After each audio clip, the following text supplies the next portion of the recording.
a apresentação da ministrante de hoje, que é a Lucélia Moreira Pereira. Como de praxe, vou ler o currículo dela e depois a síntese da live, tá? Daquilo que a gente vai discutir no dia de hoje. A Lucélia é professora de língua inglesa desde 2005. Está na rede municipal desde 2015. Ela é graduada em Letras Português e Inglês e respectivas literaturas pela Universidade Franciscana de Santa Maria, Rio Grande do Sul. Ela é especialista em ensino-aprendizagem de línguas estrangeiras pela Universidade Federal do Rio Grande do Sul também. Mestre em Ciências da Linguagem pela Unisul e tem cursos de aperfeiçoamento em língua inglesa realizados na Inglaterra e no Canadá. Agora, a síntese do trabalho. Encaminhado pela própria Lucélia. Vocês sabem que é isso que eu faço aqui, né? Eu leio a síntese que os ministrantes fazem, encaminham para nós, por e-mail, tem toda uma organização prévia para que chegue para vocês todas as informações e que nesse início já vão acionando os conhecimentos prévios de cada um e vocês vão tendo aí um panorama de que a gente vai discutir. E ela diz o seguinte: observamos que o processo migratório age diretamente na vida dos alunos, contribui para novas vivências, novas perspectivas e novas relações de afeto. Essa pesquisa, enquanto estudo de caso em uma escola localizada no norte da ilha de Florianópolis, apresenta como objetivo geral identificar os elementos que formam o imaginário social de alunos migrantes a partir dos polos de cultura latente, que são os desejos, e de cultura patente, que são as pressões, presentes em suas narrativas. Os objetos específicos visam identificar o papel da escola no processo de adaptação cultural e social dos alunos, verificar as articulações da memória, dos silenciamentos e dos afetos nas narrativas dos alunos migrantes. E, por último, desvelar os regimes de imagens constantes nas narrativas. Querida Lucélia, seja muito bem-vinda. Se você já estiver aí conosco, pode abrir a sua câmera. Oi, boa noite. Boa noite, é uma alegria muito grande tê-la aqui conosco. Obrigada. E já faz parte dessa rede, né? A rede já é dela também. Já esteve conosco ministrando uma oficina em 2019. Verdade. E foi muito bem avaliada, por isso que foi convidada novamente. Já agradeço de antemão por ter aceito o desafio de estar conosco. Eu sei que você contribuirá bastante com a gente nessa noite. Então, um beijo no coração de todos. Passo a palavra para a Lucélia. Certo, obrigada, Andréia.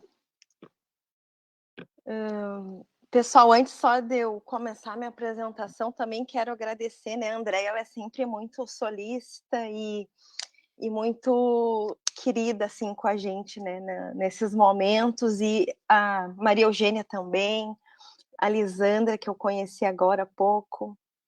Queria também agradecer a vocês que estão aí nessa jornada.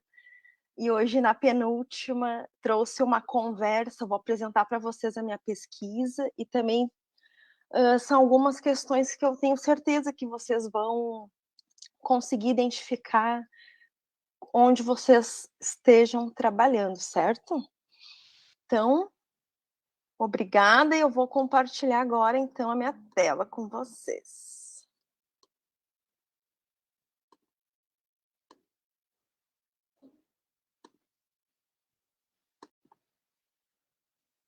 Só se alguém puder me dar um ok. Se apareceu. Está aparecendo. Certinho. Ai, certo. Obrigada, Maria Eugênia. Então, pessoal, a minha pesquisa que eu trago para vocês, eu trabalhei com essa temática, então, durante o mestrado, que eu defendi esse ano. E eu fiz umas adaptações para trazer, porque como a gente tem um tempo generoso aqui na rede, eu vou poder apresentar para vocês mais detalhes do que os alunos falaram, por exemplo, que é muito importante a gente ter esse contato com as falas dos alunos. Então, vou falar um pouquinho da escola, né, que eu trabalho, porque foi lá que eu consegui realizar essa pesquisa. É uma escola do norte da ilha, a Luiz Cândido da Luz. Naquela localização dela, ali na SC 403, a escola existe mais ou menos desde os anos 70. Tinha outro nome, era Escola Desdobrada, enfim. Aí, em 2013, ela passou a se chamar o Escândido da Luz. Porque com um desmembramento que teve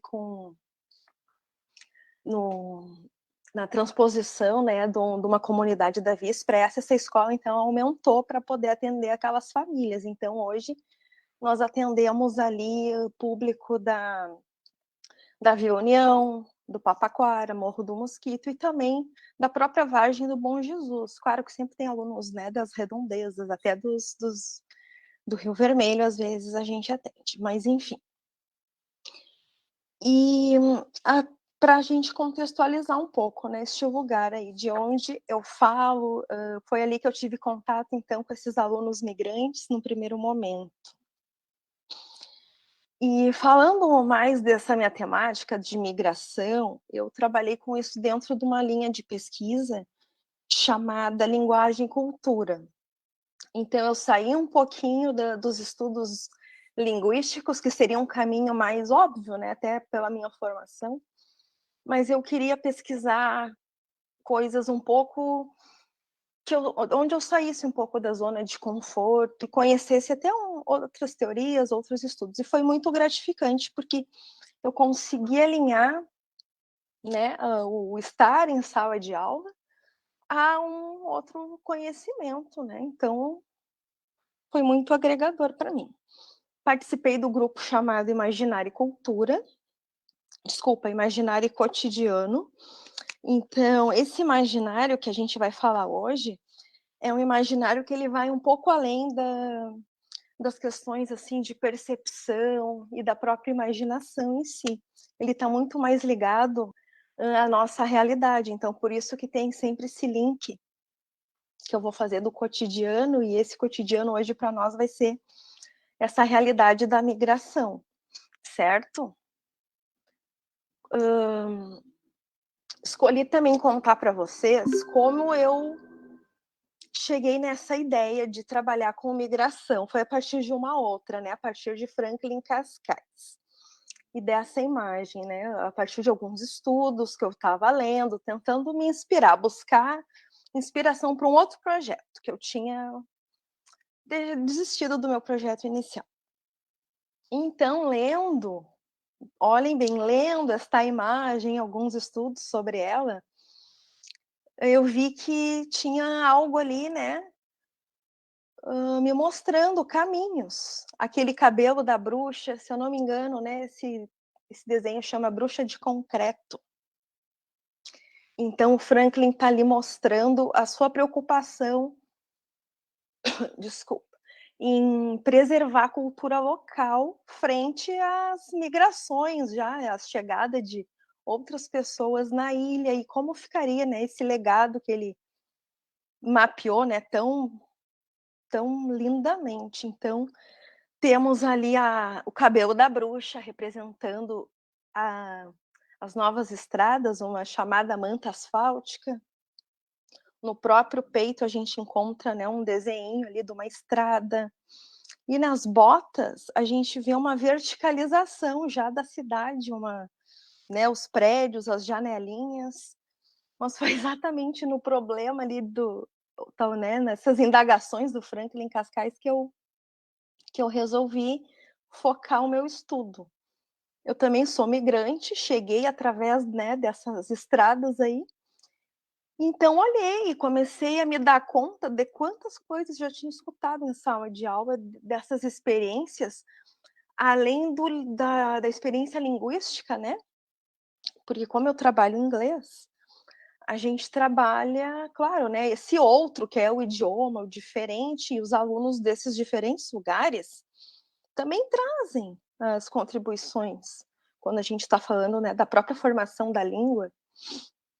Então, a partir daí, a gente ultrapassou em alguns momentos as questões linguísticas e eu comecei a conhecer um pouquinho dessas histórias. E depois, apenas, que eu fui lembrar e pensei, pronto, está aí o meu objeto de pesquisa, esses alunos. Então, né, expliquei, contei um pouquinho desse meu processo, né, de descoberta. Aí vou contar agora como eu vou apresentar para vocês. Eu dividi a minha apresentação em 2 momentos. No primeiro momento, eu vou falar um pouquinho dessas questões teóricas, né, que são importantes para embasar a pesquisa. E depois eu vou trazer essas narrativas de fato, né, para vocês conhecerem esses alunos, o que eles dizem e como eles lidam com esse processo migratório. Porque esse processo migratório é um processo nos quais eles muitas vezes não escolheram fazer parte, né, sair da sua zona de conforto, da sua escola, do seu grupo de amigos. As famílias, né, que têm essa ideia, essa vontade, e eles acompanham. Então, como que é a partir do olhar deles essa transição, certo? Então, vou passar aqui para minha justificativa, né? A Andrea já leu uma parte, então exatamente, né, como a gente percebe nas escolas, principalmente do norte da ilha, eu já vou dizer para vocês sobre isso, o que a gente tem? Que esse movimento migratório, ele reflete sim nas escolas, na vida dos alunos, e ele vai trazer novas vivências e perspectivas, assim como novas relações de afeto, o que fomenta o imaginário infanto-juvenil. E a gente diz que essa jornada ela é paralelamente sensível e simbólica, porque é exatamente aqui que reside a nossa pesquisa, certo? Pensar nessa jornada a partir do olhar do aluno e como a gente conseguiu isso, né? Eu vou falar depois da metodologia. E o que eles vão trazer? E isso que é o simbólico da pesquisa que a gente fala, né? Aqui. É considerar a fala do aluno nessa trajetória, com todos os caminhos e percalços que existem, sim, eu não fazia ideia, né? Às vezes lá na escola a gente não faz ideia do porquê daquele aluno estar ali, ter mudado de estado. E só uma observação, né? Eu não frisei, mas retomo, quando eu falo de alunos migrantes, eu estou trabalhando com alunos que vêm de outros lugares do Brasil. Os imigrantes, né, os que vêm de outros países, eu não abordei aqui, embora nós tenhamos, né, vários, mas eu foquei num só viés, né, desse processo, que são os migrantes. Então, os meus alunos, eles vêm de pontos distintos do Brasil, certo? Uma das justificativas também são alguns apontamentos do IBGE. Infelizmente, né, não temos mais atuais, ano que vem, provavelmente saia. Aí a gente pode comparar esses números, mas o de 2004 apontava a região sul já em terceiro lugar em saldo migratório. E 2009 deu um salto, né? A região sul já estava apontando ali, despontando em segundo lugar. Ou seja, né, várias pessoas se deslocavam de outros lugares para lá. E curiosamente, onde o saldo é negativo é onde está saindo gente. E eu também, hoje, a gente consegue ver na escola bastante aluno, né, que vem dessas regiões norte, nordeste. Depois vocês vão poder me contar se na escola de vocês, né, também vocês percebem isso.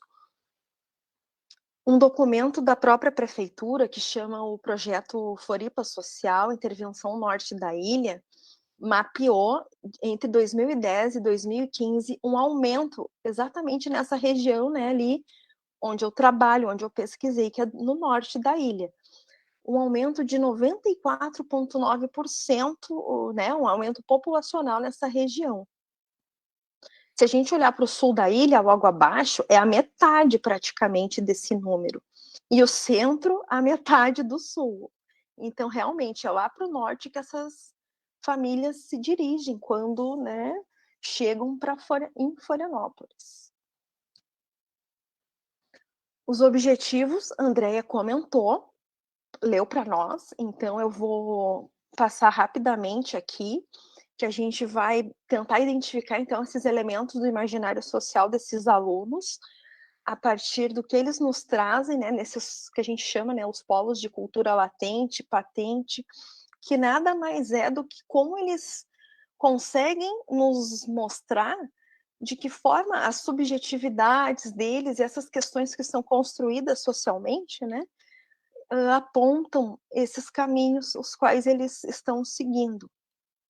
E para isso, a gente traçou 3 objetivos específicos. O que a gente vai perguntar, vai conversar com esses alunos, para eles nos mostrarem o que a gente quer, né? Então, a gente buscou também identificar o papel da escola, segundo o olhar deles, né? Nesses processos de adaptação social e cultural.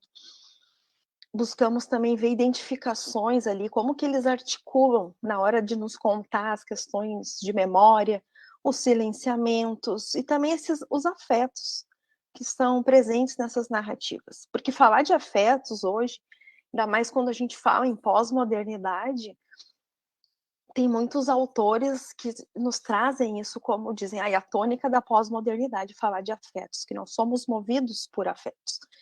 E, de fato, né, no decorrer da pesquisa, vocês vão perceber o peso disso. E, por fim, a gente quer desvelar os regimes de imagens constantes no trajeto antropológico das narrativas. Bom, como assim esse trajeto antropológico, né? O que seria? Quando a gente fala em trajeto antropológico das imagens, a gente está buscando perceber como que os alunos estão colocando, o que eles nos trazem, o que a gente está filtrando, então, daquelas falas, para que a gente possa, então, entender essa simbiose deles com o meio. O trajeto antropológico, ele tem 4 fases, né? Schemes, arquétipos, símbolos e mitos. E eu também vou, né, mostrar para vocês como isso aparece nas falas dos alunos. Confesso também, quando eu conheci a teoria, falava em mitos, né, o primeiro pensamento assim que veio, antes de pensar em mitos gregos, a gente também pensa naquela outra ideia de mitos como um contraponto a algo real. Mas não é isso. Os mitos, segundo, né, a gente estuda nas teorias aqui do imaginário, existe uma busca, né, nesses autores em estudar esse tempo que a gente vive, segundo um viés mítico, porque nós estamos, segundo eles, nós estamos sempre vivendo e reproduzindo algumas questões míticas em busca de algo, ou seja até mesmo para nós nos educarmos. Porque os mitos gregos, né, eles eram contados ou entoados exatamente para isso, para que algo, então, que estivesse fora da ordem, melhorasse a partir da lição, né, uma lição contada, né. E um exemplo muito real disso aconteceu há poucos dias, que eu vi que um escultor, olhem só, um escultor argentino fez, né, um artista, ele fez uma medusa segurando a cabeça de Perseu, e essa estátua vai ficar por um tempo exposta lá em Nova York, na frente de um tribunal. Tribunal esse, né, onde foi julgado um produtor de Hollywood, que essas ameaças, né, contra ele começaram com o movimento Me Too, eu também, contra abusos. Então, mas por que uma medusa com a cabeça de Perseu? Se o Perseu foi quem matou a medusa e arrancou a sua cabeça, né? Então, exatamente essa questão que para a gente pensar nesses mitos, então, hoje, de que forma, né, eles são contados ou como a gente pode atualizar. Se faz necessário pensarmos numa medusa com a cabeça do Perseu, né? Se a gente pensar no que a gente está vivendo hoje, né? Enfim, especialmente aqui nas redes, que a gente vê esses movimentos. Então, tá aí, né, mais um mito revisitado para a gente pensar nesse poder que eles têm de nos mostrarem algo, mesmo que quando recontados. Bom, falando um pouquinho da metodologia, então, eu trabalhei com um método de análise chamado cultura-análise. Cultura-análise, ela é basicamente uma das formas, né, que a gente tem quando se trabalha com o imaginário. Existem diversas outras. Porém, para o meu trabalho, como eu trabalhei com alunos migrantes, enfim, e com narrativas, foi muito importante eu poder ter esse olhar. Então, como que a gente trabalha, né, sobre o olhar da cultura análise? A gente tenta mapear, a partir do que nos é apresentado, nesse caso as narrativas, a realidade, onde que esses alunos estão inseridos, de onde eles vêm, como eles estão, enfim, a consciência desses grupos, porque, né, a gente também considera que cada aluno está ali representando o seu núcleo familiar. E, por fim, que imagens mundo, então, surgem dessa conversa, dessa análise? O que eles buscam? O que os motiva, principalmente, o que os impulsiona nessa jornada, né, do ponto A para o ponto B? Então, para vocês entenderem um pouco, né, desse olhar, é a partir daí. E outro ponto aqui são as narrativas do vivido, que a gente chama essas falas, né? Como que eu captei, enfim. Depois, né, de feito todo o processo de autorização para a gente poder, né, pesquisar na escola, né, porque tem que ser tudo muito formalizado. A gente, então, usou narrativas dos alunos de que forma? Eu gravei apenas o áudio, fiz entrevistas semi-estruturadas, com algumas perguntas, né, que eu comentei antes, de onde eles vêm, principalmente, por quê, quais foram os motivos da mudança, como eles estão percebendo, como eles se veem daqui a um tempo, né, se por acaso eles não querem mais estar aqui em Florianópolis, coisas desse tipo, para poder depois, né, jogar lá no meu trajeto antropológico, certo? E nas minhas análises. E uma questão importante que eu trago sobre as narrativas do vivido é a importância, né, desse olhar que a gente tem, dessa escuta. Joel Kandal vai nos dizer que essas narrativas acionam fatos passados memorizados, né, e também silenciados, onde o narrador coloca em ordem e torna coerente os acontecimentos de sua vida, aqueles que ele julga, né, significativos nesse momento que ele nos conta, no momento da narrativa. Então percebam, né, que o narrador, no caso o aluno, ele tem todo o poder para nos contar, ele vai se tornar ali o protagonista de uma história onde ele é o principal e ele vai poder colocar os elementos que ele quiser, porque eu não saberia, né, dizer o que foi inventado, o que não é. Então, por isso que o Kandal também, né, ele complementa dizendo que essas histórias, elas têm restituições, ajustes, possíveis invenções, e também esquecimentos, censuras, algumas resistências e não ditos, que realmente isso, né, eu selecionei para mostrar para vocês. É uma situação de um aluno conta uma história, uma pessoa muito importante da família, e de repente ele não menciona mais aquele membro, e ele tem os motivos, claro, mas é interessante como essa pessoa se apaga da narrativa dele. E a gente daí tem que, né, observar e tentar, e também respeitar esse momento, né, desse silenciamento. Bom, então ele complementa dizendo que essas interpretações e reinterpretações da própria história constituem a trama deste ato de memória, que ele é sempre uma excelente ilustração das estratégias identitárias, porque identidade também é algo muito presente quando a gente fala em migração, né? Como eu falei antes, sair de A para B não é simplesmente mudar de um ponto ao outro. Existe uma série de simbioses ali que mexem com o nosso próprio eu. E os alunos mostraram isso. Inclusive, teve um aluno, não um desses que eu vou mostrar para vocês aqui a narrativa dele, mas um outro, que eu trago para ilustrar, ele diz exatamente assim, que quando ele morava lá, na cidade, no Rio Grande do Sul, ele, né, era um lugar até violento, então ele ia da casa para a escola para casa. Não tinha amigos. E se sentia um pouco solitário. Agora ele diz assim, é como se eu tivesse morrido e eu renasci aqui, porque que eu tenho amigos, eu consigo sair, posso ir no shopping. Ele se sente também mais seguro, mas só essa, né? Olhem só como já tem uma coisa mítica aí de dizer que ele renasceu, né? Ele morreu lá e aqui ele tem uma outra vivência. Então a gente, né? Não pode também, eu não consegui não ver essa questão, esse viés mítico meio fênix quando ele contou isso, nesse processo dele migratório. Agora a gente vai conversar um pouquinho, então, né? Vou mostrar para vocês algumas das nuances dessa teoria do imaginário. Uma autora que a gente tem aqui é Maria Cecília Sanches.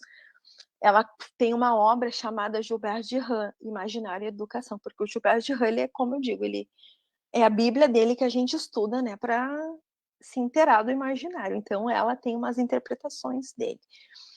E ela nos coloca, né, desse processo de simbolização a partir da teoria do imaginário, e ela diz que ele invoca essas competências simbólicas organizacionais dos indivíduos e dos grupos, e organiza, então, as experiências da ação humana. Porque é como eu tinha comentado, né?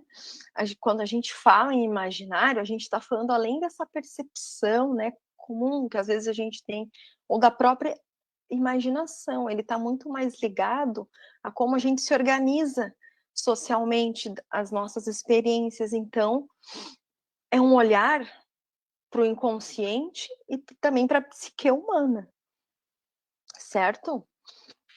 Ela complementa dizendo que é com base nesse processo que os sujeitos vão adquirir consciência de seu papel enquanto seres humanos, à mercê do tempo e da morte.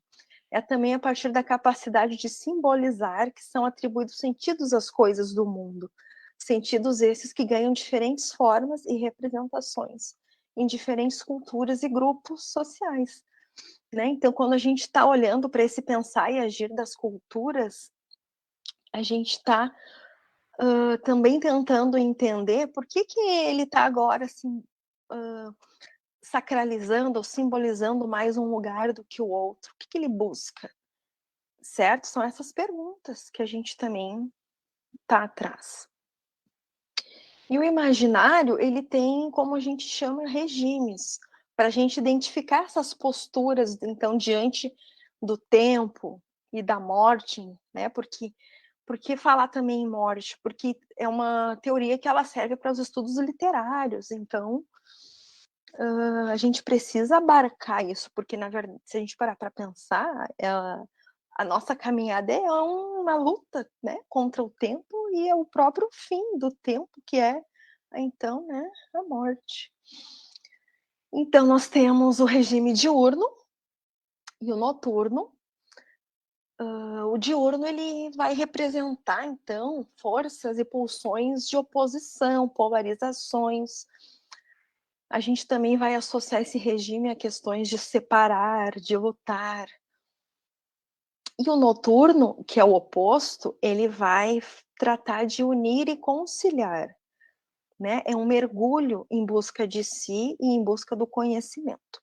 Esses regimes, eles não existem dentro de nós de forma isolada. Eles estão sempre em simbiose. Inclusive, simbiose é uma palavra que eu vou usar bastante, porque, né, a gente vai falar da simbiose das questões objetivas e subjetivas, e também desse diurno e noturno, que dependendo da situação que nós nos encontramos, né, do momento, ou então do labirinto do qual nós estamos, um diurno vai se sobressair mais que o outro, certo?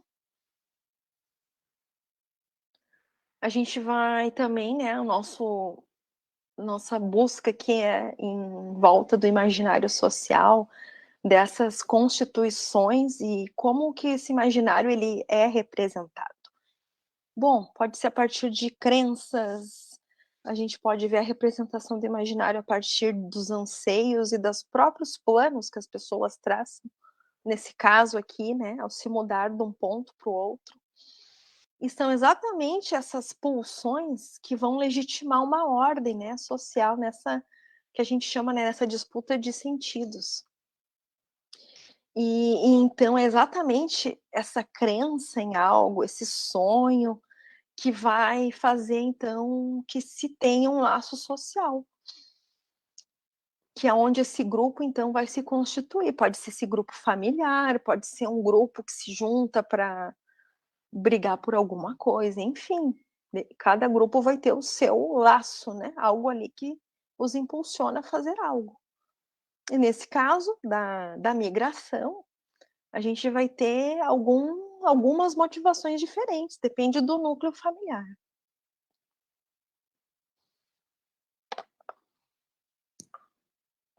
E aqui também, né, que eu mencionei que a gente vai falar dessa questão de imaginário e educação. Aqui também, depois, logo mais, eu vou mostrar para vocês o papel dos mitos nessa questão aí mais pedagógica. Primeiramente, a gente tem esse olhar, né, conforme a nossa entrevista lá com os alunos, ela foi acontecendo.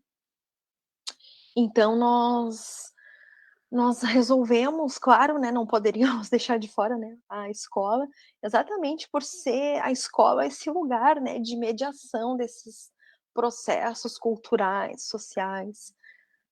E para os alunos migrantes vai ser o lugar onde vão acontecer também, vai ser o palco desses processos íntimos de mudança, desses rompimentos, tanto rompimentos, né, de núcleos de amigos, quanto esses rompimentos, né, de um sistema educacional para o outro. A adaptação, então, esses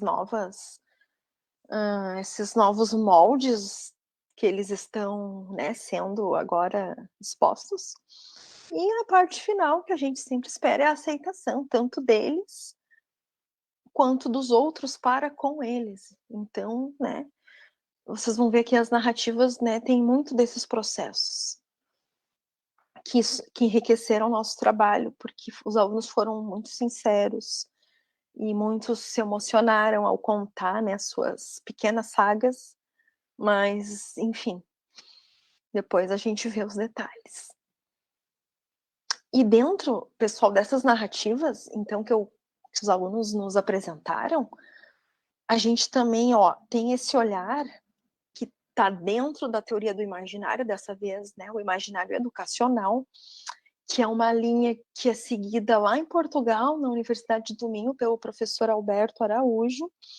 Então, ele elenca alguns mitos, podem ser gregos, ele também elenca alguns mitos da literatura para falar de educação, mas nesse estudo aqui, né, nós temos esses 5, e claro, né, no decorrer do meu trabalho, eu usei praticamente todos esses, menos o do Pigmalião, porque o Pigmalião é um mito que remete a algo voltado um pouco para passividade, para dependência, para a questão de tu modelar alguém ao teu gosto, né?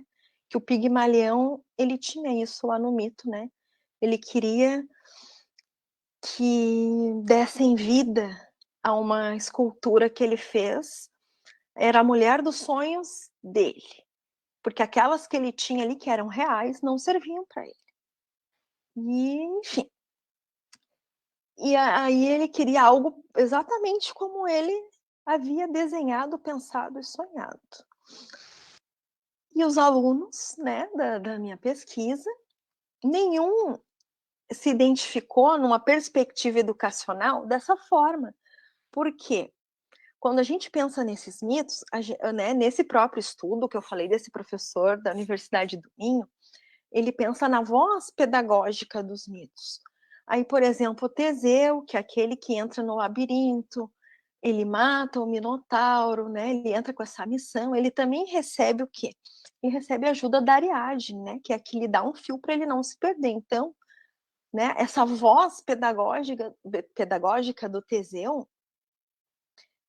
é colocada, por exemplo, na presença da Ariadne, na pessoa da Ariadne, como um condutor, como se fosse um professor naquele caminho. Mas ele, por si só, encontrou seu caminho dentro das escolhas que ele fez. Mais ou menos assim que funciona esse pensamento dos mitos na educação.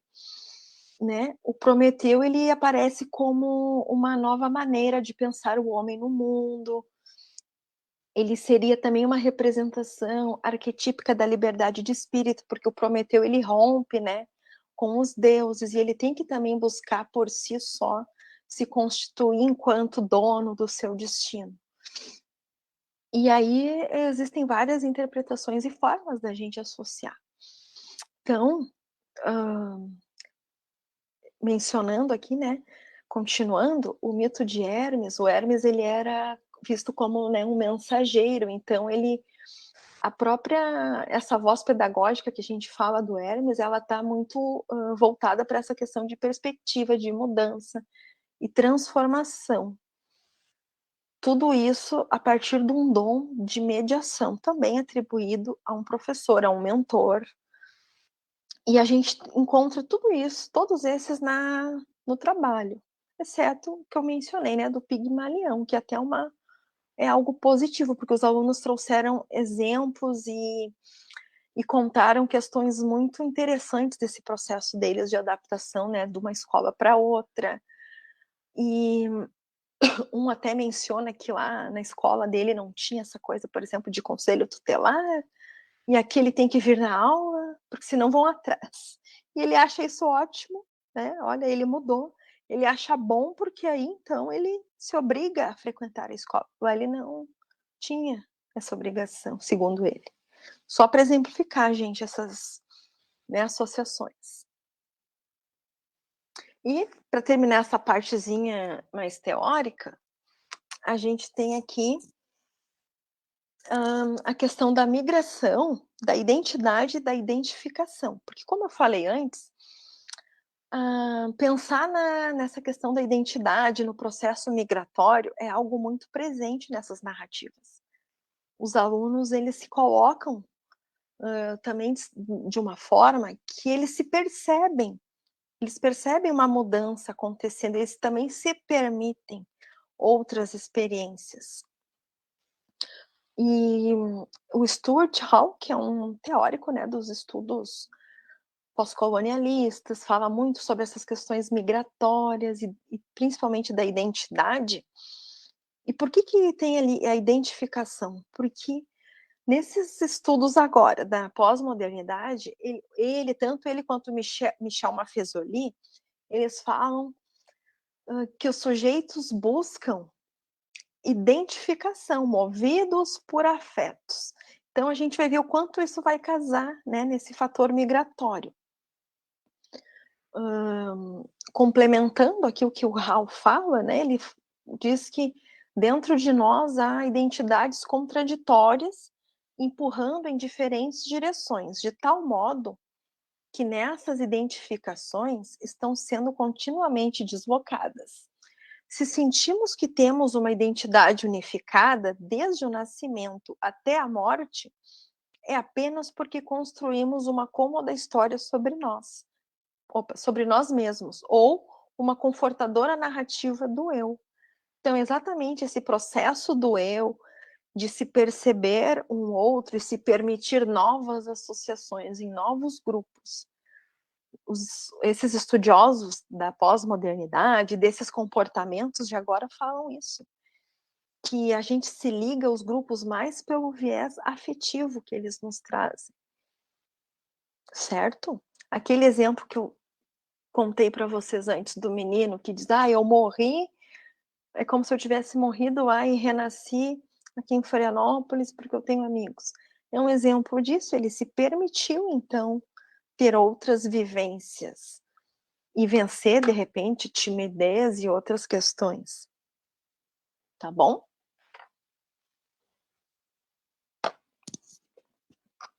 Bom, vou contar agora para vocês, então, dos 2 alunos que eu trouxe para a gente analisar essas narrativas deles, certo? O aluno 01, ele tem 16 anos e ele veio de São Luís do Maranhão. Então, com 16 anos, ele está na 8ª série, ele tem distorção idade série, e está em Florianópolis há 2 anos. Ele veio para Santa Catarina a convite do pai. O pai é esse que ele não conhecia, e ao saber, então, que o filho passava por necessidades, e que a mãe estava envolvida com drogas e álcool, ele fez a proposta, então, para que esse menino e o irmão, que também é filho, né, desse senhor, viessem morar com ele em Florianópolis. O aluno relata que desde os 6 anos precisou trabalhar para ajudar no sustento da casa, uma vez que a mãe oscilava em seus momentos de sobriedade. E devido a essa situação, ele apresenta a distorção na idade séria. Enfim, ele que conta, né, que lá não tinha conselho tutelar. Então ele abandonou a escola algumas vezes e ele foi, né, ele trabalhava e cuidava dos irmãos menores também. Daí em Florianópolis ele enxerga possibilidades de superação, tanto no que se refere à escola, quanto na reconstrução da sua vida pessoal. Então, gravem, esse é o nosso primeiro aluno, né, o 1. E o aluno 5 tem 14 anos, ele mora há 3 em Florianópolis, vem de Novo Hamburgo, no Rio Grande do Sul.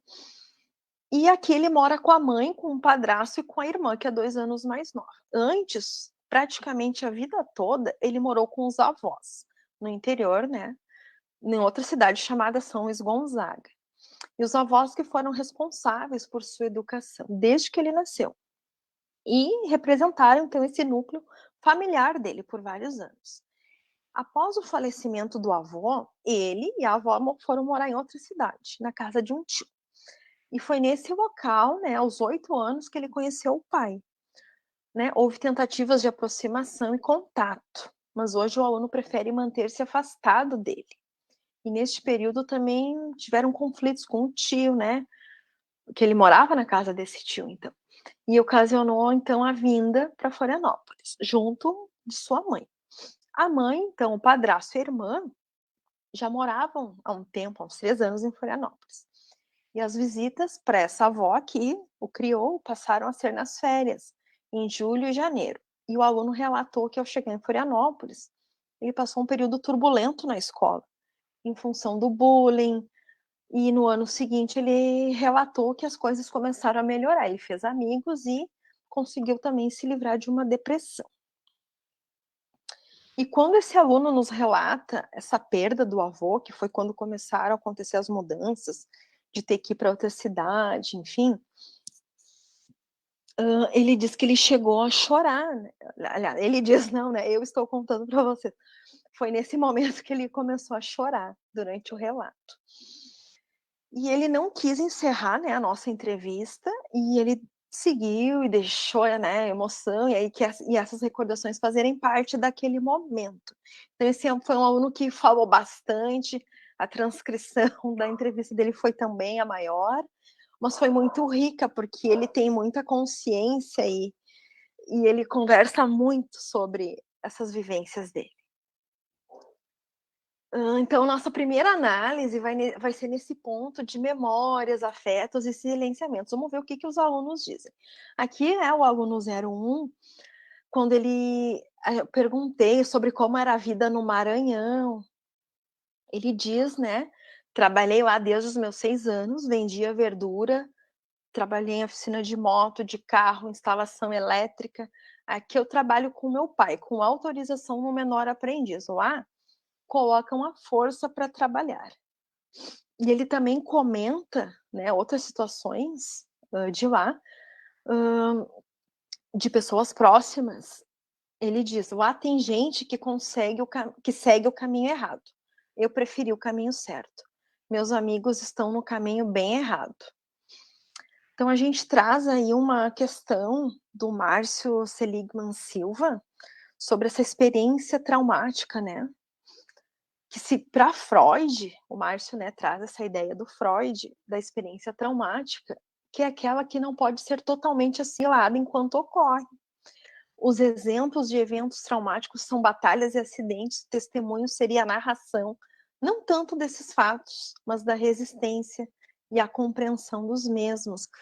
Então, é isso que o aluno nos mostra, né, quando ele comenta desse trabalho dele. Ele só pode hoje ver a partir dessa forma, porque aqui ele tem, digamos, uma autorização, tem o programa Menor Aprendiz, até para a própria idade dele, né? Mas se ele começou a trabalhar dos 6 anos, ele não se opôs a isso, porque ele vai dizer que é quando ele precisava colocar também comida na mesa, né? Dadas as condições da mãe, né? Ele que tem a mãe envolvida com drogas, enfim. Então, essa é a vivência dele, e de poder hoje visualizar o caminho, quando ele disse sim ao pai, né, para vir, e ver o caminho que os outros que conviviam com ele seguiram. Ele também nos diz algo, né, quando ele é perguntado sobre questões mais para o futuro próximo, o que ele planeja. Aí ele diz: quero ver se eu trago meus irmãos. Agora aqui eu faço um parênteses, esses irmãos que ele comenta são 2 menores que foram para adoção. Então ele quer trazer esses irmãos para poder auxiliá-los, porque da mesma forma que ele vê que Floripa é um lugar bom e próspero para ele, pode ser para os irmãos. Então ele, né, complementando aqui o que ele diz, né, quero ver se eu trago meus irmãos, do jeito que eu comecei, eles vão começar a mudar a vida deles. E é assim que eu espero sempre. A gente tem sempre que amar ao próximo, ajudar, fazer o bem. A pessoa vai evoluindo. Então, aqui eu trago essa ideia de não dito a partir do Pollack, né? Um autor que nos traz essa ideia, porque o não dito aqui pode parecer, né, uma zona de sombra, porque são discursos moldados pela angústia, né, por não encontrar uma escuta ou ser punido por algo que se diz. E nesse caso, a gente pode atribuir, então, esse não dito a essa não menção à sua mãe, porque em momento algum ele fala em resgatar, ajudar a mãe, ele se reporta aos irmãos. E a gente entende, né? Porque tem esse conjunto desses fatores emocionais e sociais que desse problema da mãe o colocou nesse e envolveu, como ele menciona, que ele teve contato com a violência desde muito cedo. Então, tendo uma mãe nessas condições, com, né, nas relações que ela tinha, os expôs. E ele, então, silencia a mãe na sua narrativa, ele, em momento algum, só quando foi para contar, né, sobre, ele a menciona. E o aluno 05, então, quando ele fala, né, da sua vivência, que ele diz, hoje eu penso, né, gosto de Florianópolis, mas se eu pudesse voltar para o Rio Grande do Sul, voltaria, sem pensar, porque eu sinto saudade dos meus parentes, todos de lá. Sinto muita saudade. Só que às vezes eu penso que isso é um pensamento egoísta da minha parte, porque eu deixaria meu padrasto, minha mãe, minha irmã e o resto e voltaria embora.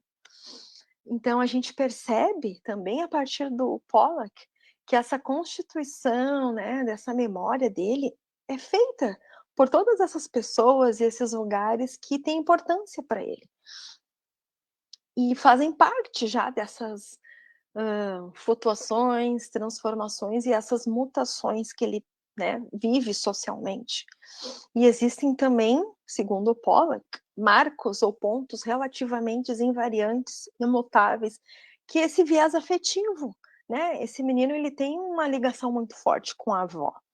Então, mas ele também hoje já se sente muito ligado porque ele se reconectou, né, com a mãe, com o padrasto.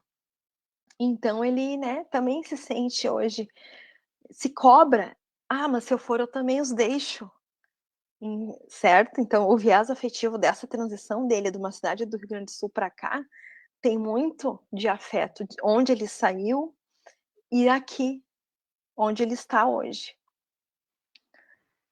A questão agora que a gente vai falar um pouquinho é do imaginário educacional e essa relação que a gente falou, né, dos mitos. Então, para o aluno 01, a gente identificou uma, uma, uma ligação, digamos, com a ideia, né, desse viés aí, dessa voz pedagógica de Prometeu, porque quando o aluno diz, né, quando ele está na escola, o que ele pensa, né, como que ele age, ele diz assim, que ele pensou muita coisa, vou ter que mudar, quando o meu pai apareceu, e aí a diretora falou que tem uma vaga, aí ele diz, eu já fiquei assim, agora eu vou ter que mudar. ali não era só uma escola nova que estava aparecendo para ele em Florianópolis, era toda uma relação a ser construída com o pai. E a partir daquelas vivências que ele tinha naquela escola, que ele conta, né, depois ele vai dizer como era, ele se vê num momento que, se ele não fizer também por ele, pode ser que ele não consiga, porque o pai, né, também um contato, é uma relação a ser construída, e ele também precisa se ajudar nesse processo. Então aqui, né, quando o Araújo nos traz, a partir de Montessori, essa ideia do homem de construir a si mesmo, é a partir dessa identificação, de olhar para si, né, de se edificar, para se possuir e dirigir-se. Então, pode ter, sim, relação com outras vozes, né, míticas, mas no momento a gente associou ao mito de Prometeu, essa fala dele. E a gente associou a Teseu a uma fala do aluno 5, quando ele menciona, né, esses problemas que ele teve, que ele sofreu bullying, que ele teve depressão. Ele menciona, né, 2 professoras que o ajudaram a lidar com esses problemas e a enfrentar. Então ele fala que, no final ali da fala dele, ele comenta: chamar a atenção sempre foi o meu forte, mas fingir depressão não fazia muito a minha praia.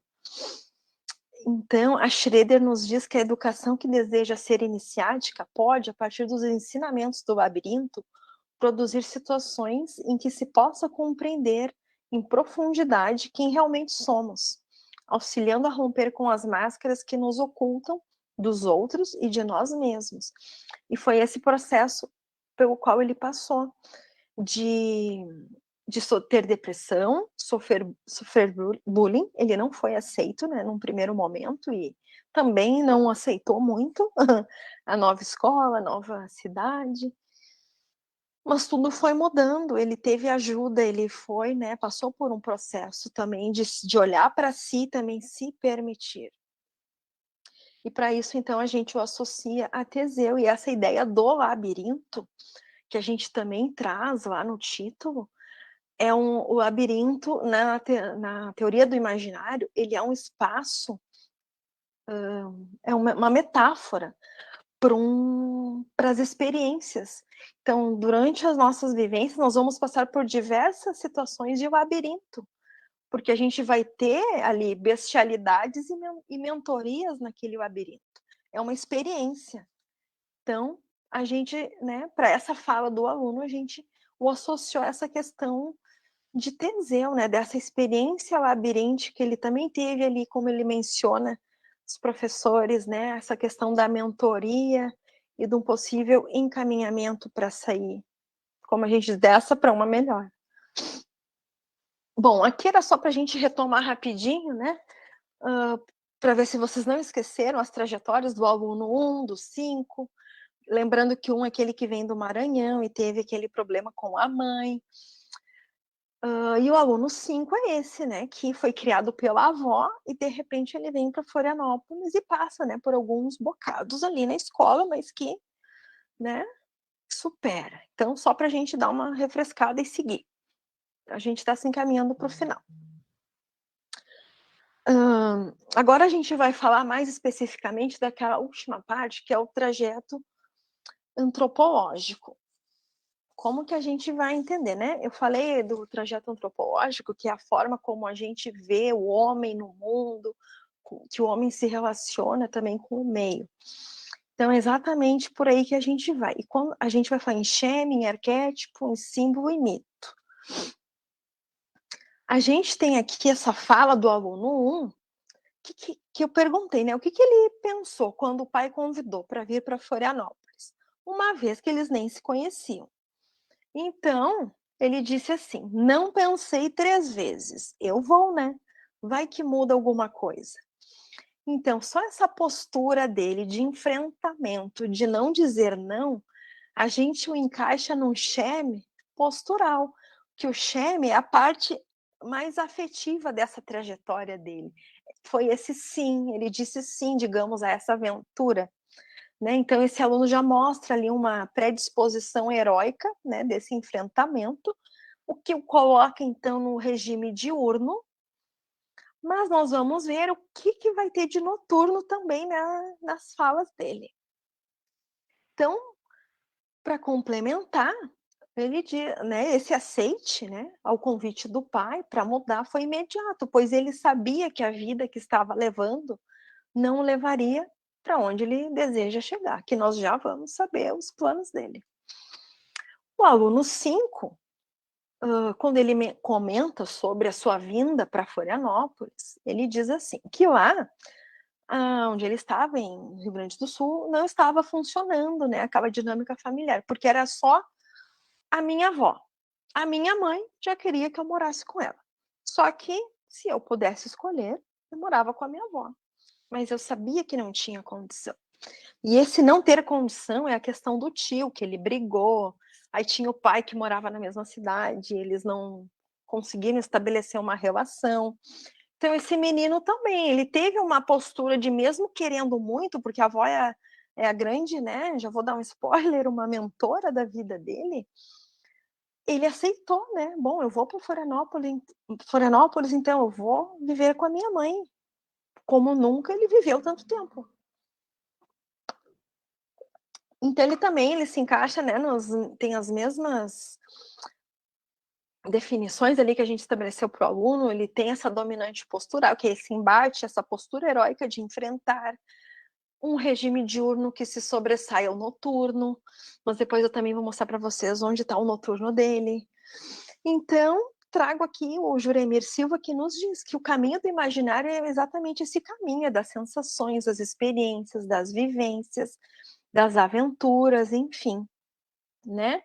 De marcas e sentimentos mais intensos e significativos, impressos no corpo e na alma de cada um. Não por acaso, né, nós chamamos de experiências. Então, lá no título, né, eu falo alunos migrantes, narrativas do labirinto. Então, esse labirinto ali que eu coloquei no título tem muito a ver com esse arquétipo onde nós encaixamos nossos alunos entrevistados. Por quê? Porque o labirinto, ele é uma representação, como eu mencionei, exatamente desses caminhos do se encontrar, porque é um lugar de batalha, o labirinto. Se a gente partir da ideia, né, lá do mito de Teseu, é um lugar de batalha, mas também é um lugar de mentoria, ele recebe uma ajuda ali. Então, o que a gente tem dentro? Porque esse caminho é labiríntico, esse caminho da migração? Exatamente, porque é um caminho da experiência. E se espera que, aí eles chamam os iniciáticos, né? Quem está no labirinto, saia modificado dessa trajetória. E é isso que eu vou mostrar para vocês lá no último slide, daqui a pouquinho. Eliade nos diz que esse labirinto é a imagem por excelência de uma iniciação, de uma experiência, né?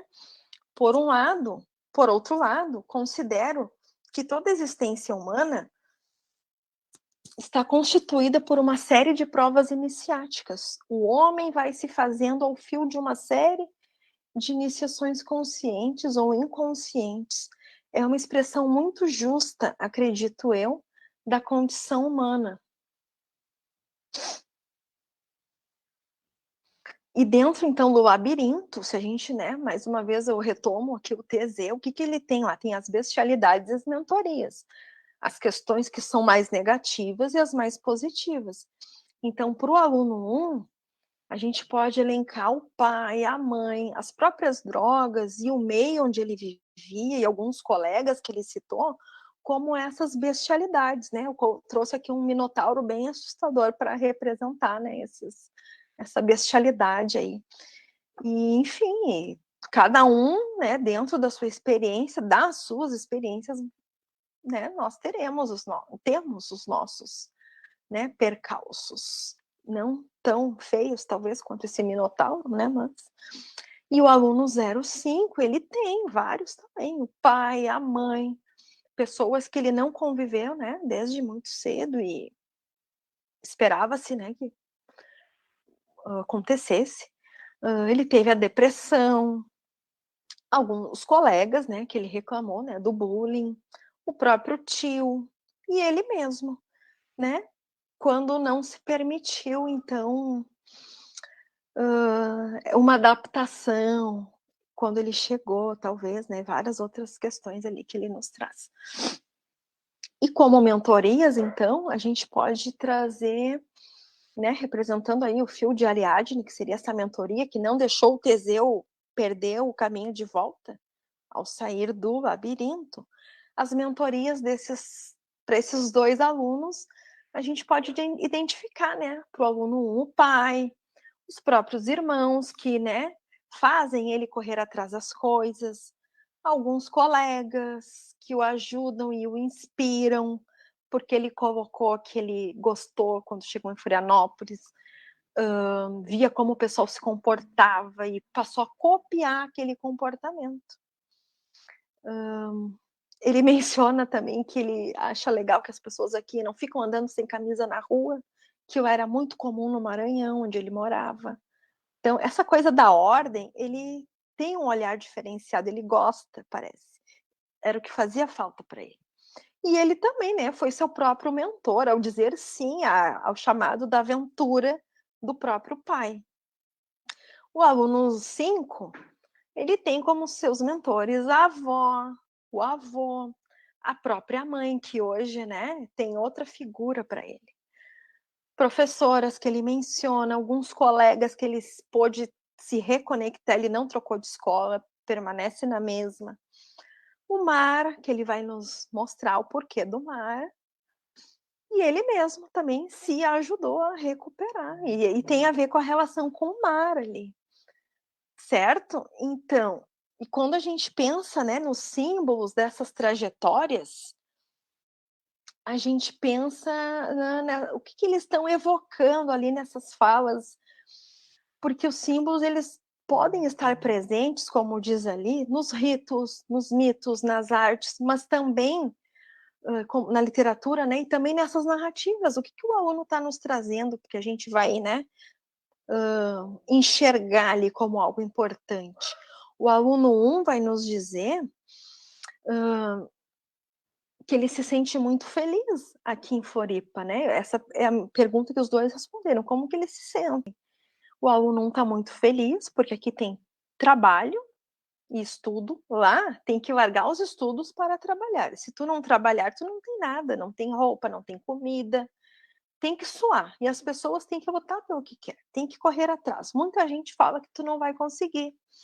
Então aqui ele vê um outro processo, uma outra forma, né, dele se enxergar e a possibilidade de mudar o seu próprio destino, que foi o que ele fez ao dizer sim. E o aluno 5, ele diz, né, que o que tem aqui que é muito bom e que ele gosta, ele diz: eu não sei expressar, né, sei que é muito bom sentir a brisa no rosto, entrar no mar, na água gelada, é como se tu tivesse renovado, depois que sai de lá. É um remédio para a depressão, é um conforto. Não supera ficar em casa no cobertor, mas é de graça. Então ele também encontrou dentro do próprio ato de contemplar o mar e entrar, né, dar aquele choque de água gelada, ele diz, né, que isso foi um remédio para a depressão. Ele encontrou na natureza algo que o reconectou com ele mesmo e com os outros à sua volta. Aqui eu fiz, já estou no final, pessoal. Eu fiz uma nuvem de palavras com essas palavras, então, que a gente também chama de símbolos, o que eles trazem para a gente, né?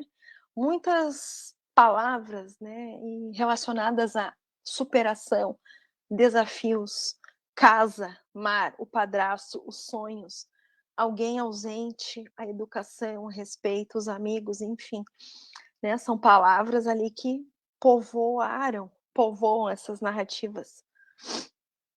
E para a gente pensar no que tem de simbólico, o aluno número 1, então, nos diz assim, sobre os planos dele. Não sei, só Deus sabe para onde eu vou, mas eu penso em mudar minha vida aqui. Comprar um terreno, fazer uma casa para mim, devagarinho. Então, a gente tem que, para bachelar a casa, ela é um corpo de imagens que dão ao homem, né, razões de ilusão ou estabilidade. Por quê? Porque a casa, ela está no regime diurno e noturno. Ela serve, né, enquanto um símbolo do regime diurno, um símbolo de proteção e defesa, mas também no noturno ela é um símbolo de intimidade e repouso. Então esse aluno, apesar, né, de ser jovem, ter 16 anos, ele também pensa já nesse lado mais noturno da vida, né, do descanso, do conquistar suas coisas para poder repousar, né, o que é muito bacana, interessante. Outros autores vão dizer que quando a gente projeta a casa, isso Eliade que diz, a gente está sacralizando o lugar onde a gente imagina morar. A gente sacraliza, a gente refaz ali uma teogonia. Só voltar um pouquinho, o aluno 05, ele nos falou do mar, né? Eu não trouxe aqui, mas eu gostaria de comentar, porque o mar também é um símbolo noturno de aconchego. Os autores dizem, né, que tudo que sai do mar retorna a ele. E também é um lugar de nascimento e transformações. Então, no momento que o aluno atribui aquelas suas idas lá, aquele banho gelado, e ele fala que é melhor do que ficar debaixo da coberta com depressão, ele está identificando ali esse processo também, trazendo para ele essa cura, certo? Só para não deixar passar, né, que é tão rico, né, encontrar esse símbolo muito óbvio do mar na fala. Então, para terminar, né, o último trajeto no último ponto do nosso trajeto antropológico é o mito.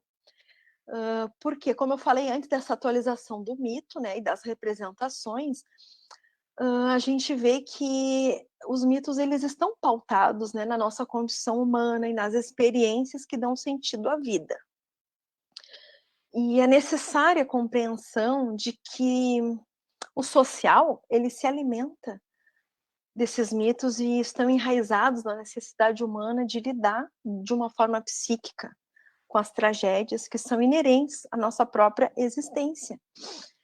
Então, nessa busca por um novo lugar que a gente viu dessas famílias, né, dessas mudanças, a gente também tem algo muito inerente da nossa condição humana, que é essa mudança, esse querer estar num ponto e partir para outro. Tanto que nós temos aí, né, as lendas de Canaã, do Eldorado, da Terra Sem Mal, que é um mito guarani, que o próprio Michel Maffesoli traz em seu livro. Então a gente pode estar aí trabalhando com uma ancestralidade bem nossa, bem brasileira, dessa busca sempre, dessa característica nômade, de buscar um outro lugar, e a própria Ilha da Magia que eu trago, né, que é um lugar que eles consagram, então, quando chegam como seu lugar, a sua terra sem mal, o seu lugar encantado, a sua terra prometida, né? O nome que existem vários nomes que a gente pode dar, certo? E então, ao chegar ao fim do labirinto, se espera que o iniciático tenha se tornado um outro. E o aluno 05 vai muito ao encontro disso, quando ele diz que você vê um aluno mudado, uma pessoa mudada, né? E ele diz que a vida era totalmente diferente. Hoje ele tem amigos, 2 melhores amigos que valem pelos 20 que eu perdi. Tenho minha mãe presente na minha vida. Tenho um padrasto que age como pai. Vou dizer que eu tenho uma vida fácil comparada à que eu tinha no Rio Grande do Sul. Me vejo como um menino mudado. Então, né? E esse labirinto dele fez sentido? Essas lutas, essas mentorias? E isso ele nos diz, né? Tudo que ele consegue ver da sua trajetória. Então, pessoal, encerrando, eu gostaria de só comentar rapidinho com vocês essas questões desse imaginário social, então, que a gente esteve em busca aí, né, no desenrolar da pesquisa. E também a gente encontra essas múltiplas identificações dos sujeitos a partir do quê? Da representação simbólica desse pertencimento nesse novo lugar. A gente encontra também dentro desse imaginário o outro como um novo lugar. Pode ser na figura da mãe, de um amigo, de um pai que não se conhecia.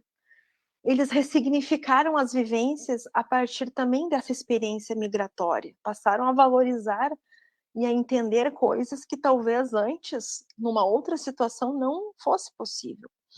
A gente vê nesse trajeto as emoções enquanto vetores sociais, porque, né, decidir lá com 12, 13 anos viver com uma mãe que tu não tinha convivido, tu tem uma emoção te guiando para viver essa experiência. Tu tem também a possibilidade de conhecer aos 14 anos o pai que tu só via por fotos, né? Eles elegem Florianópolis, então, como a sua terra sem mal, como, né, seu novo lugar para estabelecer aqui seus sonhos. E a gente, então, associa esse imaginário social ao amadurecimento, a um recenseamento e a superação e a busca, que é o que a gente viu também lá naquele mapinha naquela nuvem de palavras, né? Então, para encerrar, trago para vocês uma frase do maravilhoso Guimarães Rosa, quando ele diz, né, que quem elegeu a busca não pode recusar a travessia. Então, que a gente pense, né, sempre nas nossas escolhas e que sejamos, né, os heróis das nossas trajetórias. E muito obrigada pela atenção, pessoal.